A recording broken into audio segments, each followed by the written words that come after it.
Баршаңызға сәлем достар. Бүгін мен сіздерге сәтті кекс жасаудың рецептісімен бөлісетін боламын.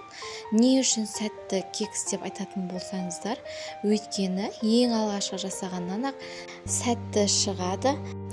Өте жұмсақ әрі дәмді болады. Отбасыңызға, қонақтарыңызға ұсынсаңыздар, ұнары сөзсіз. Ал енді бізге ең алдымен 5 жұмыртқа керек болады, және оған қантымызды салып, жақсылап араластырып аламыз. Одан кейін сұйық майымызды құямыз. Тағы да бір араластырып алатын боламыз. Одан кейін қолдың айраны немесе дүкендікі, ол маңызды емес. Одан соң ас содасын салып, тағы да араластырып аламыз. Және ең соңында ұнымызды осылай аз-аздан салып араластыратын боламыз. Және де қанша граммнан қосатынын мен описанияға жаза кеттім.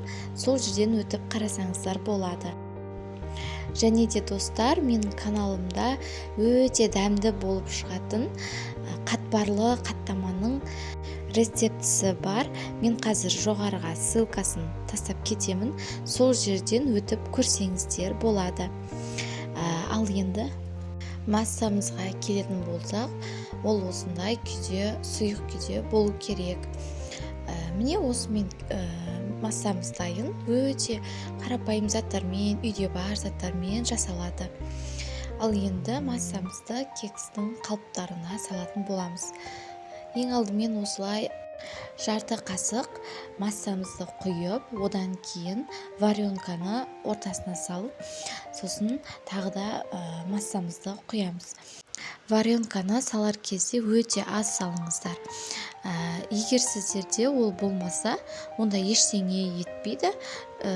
Өз қалаларыңыз бойынша грек жаңғағын ұсақтап, сәндеп салсаңыздар да болады.